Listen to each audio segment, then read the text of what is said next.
Hello and welcome back to Music Theater Theory. Whoa, where's the pedal to my piano? There it is. Hello. So today I want to look at Catch Me If You Can. Obviously, this is based on a movie with Leonardo DiCaprio and Tom Hanks that's based on a true story about a con man named Frank Abagnale Jr. who sold a bunch of phony checks and did a bunch of other things and impersonated a bunch of different identities. This is the big 11 o'clock number in the show. It's called Goodbye, and in it, he is saying goodbye to his life of crime. The real Frank Abagnale Jr. ended up working with the FBI to catch other con men, which is like a really cool fun fact about the world. Although apparently there's been some like controversies about how true everything Frank Abagnale says about his life is. I don't know. But anyways, this is Goodbye from Catch Me If You Can. It's a classic 11 o'clock number written by the same people who wrote Hairspray. These guys, Mark Shaman, Scott Whitman. So we've got this really like classic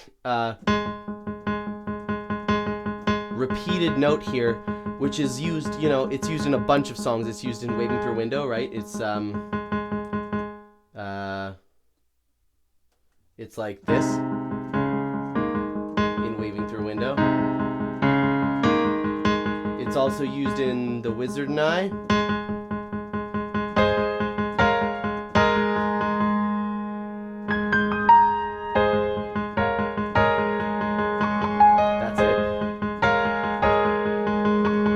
So it's a classic musical theater thing to just have this repeated note there. It creates a lot of suspense, a lot of excitement, and it's no different in this song. Another thing that's like a classic musical theater trope that this song is using is this here. It's actually the spoken dialogue in between the lines. Frank sings, it's my happy ending. It doesn't end because you want it to. Now it's time to say goodnight. You don't walk out of your life as if it never happened. We can stop pretending. So Frank sings. Hanratty, who's the FBI agent who's been chasing him down, has a line. And Frank, you can see all these rests. He pauses while Hanratty says his line. Then here's a safety, which means that in the show, if something takes a little bit longer than usual, they have the option of repeating this bar, but they don't have to. So that's if Hanratty takes too long to say this line, which is, you don't walk out of your life as if it never happened.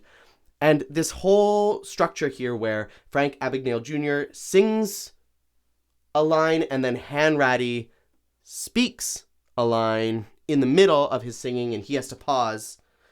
That is also a classical musical theater trope because it comes from Company, which obviously has music and lyrics by Stephen Sondheim. And in the 11 o'clock number of Company, I should also take a moment to talk about what 11 o'clock number means. An 11 o'clock number, at least the way that I use the term, is basically the song at the end of the show. Usually it's the second to last number or maybe the third to last number. It comes very close to the end of Act 2 of a musical. And it's where the protagonist sings about the lesson. What has this person learned over the course of the last 2.5 hours that we've been watching them undergo this journey? They sing a song about that lesson. That's basically what I consider an 11 o'clock number to be. One very good example is Being Alive in Company, where Bobby, the main character, sings about what being in a relationship is like. And in between his verses, the other characters in the show are standing behind him and they whisper things to him. He pauses, he stops singing, and the music continues underneath. And they say things like, "Don't stop now, Robert, keep going." And "It's much better living it than looking at it, Robert." And "Close your eyes and blow out the candles. Want something. Want something."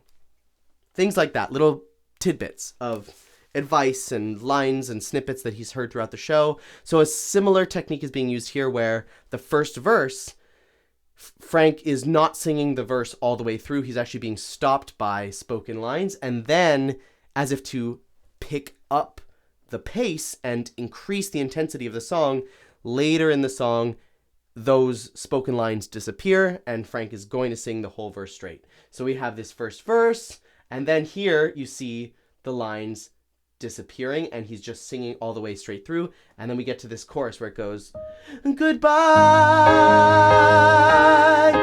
goodbye to all the make-believe, goodbye, there's no more magic up my sleeve, there's nothing left to act up here, I'll take my bow and disappear, no questions left for answering, there's only one word left to sing, goodbye. Here's that repeated quarter note once more, with now those accents in the left hand, check those out.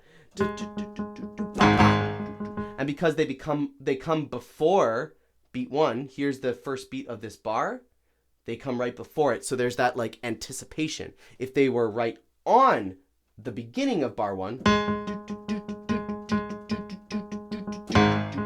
there would be something more certain about that and a little bit less exciting, and I don't know what's going to happen.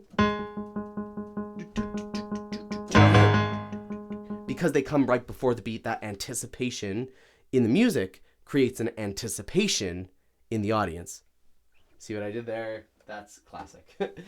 It's then he keeps singing happy ending. Ooh, not that note for sure. Happy ending to the greatest show on earth. Now the curtain's descending, and I hope you got your money's worth. Gonna stop the show now, 'cause I wanna leave on top. Get up and go now. Same thing.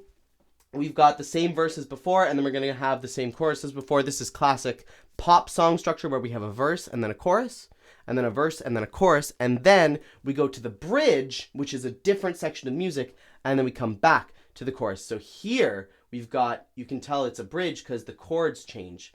We've got this big build up here. Goodbye, goodbye.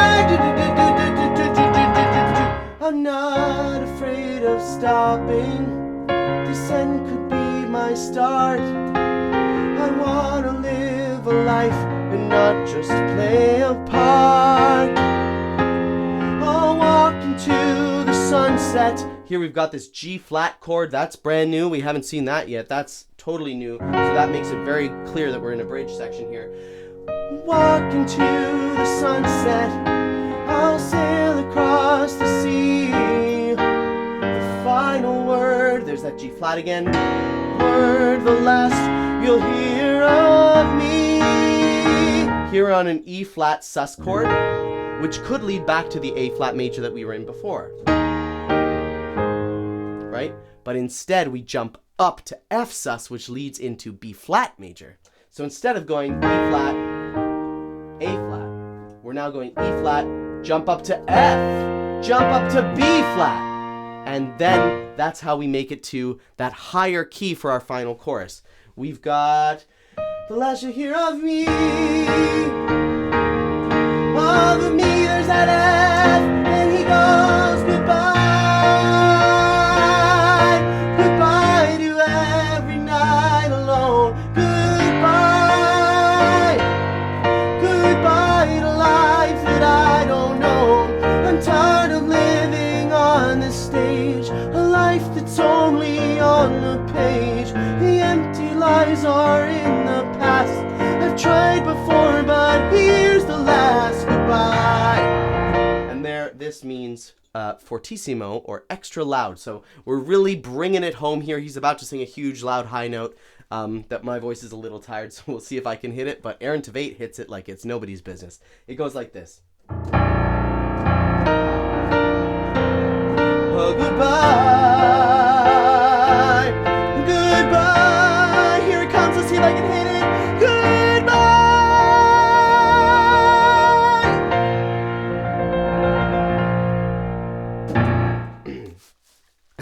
There we go. Whew.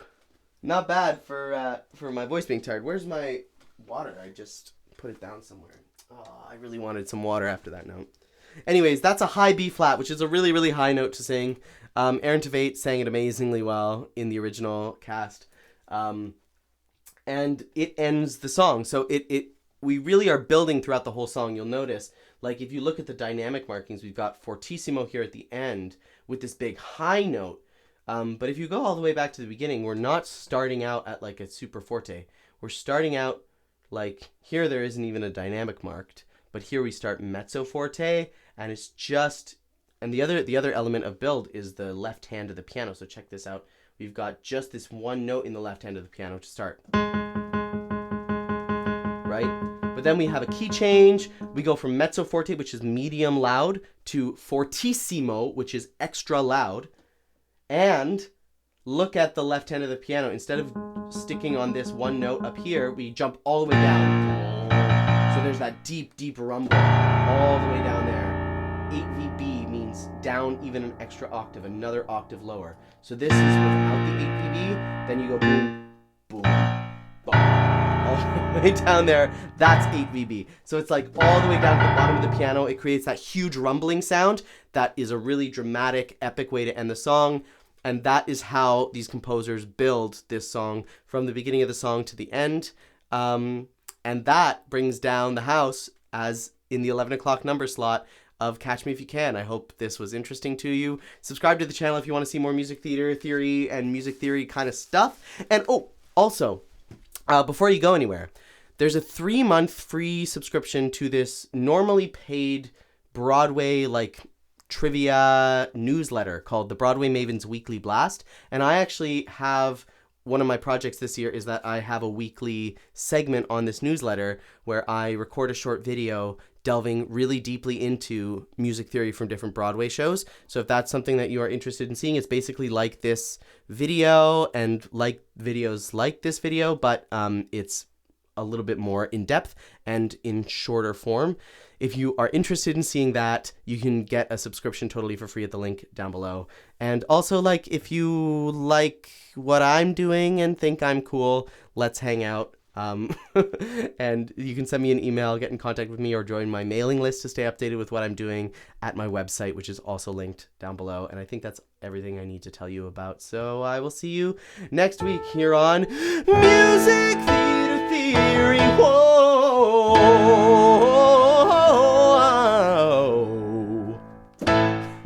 Peace out. See you around.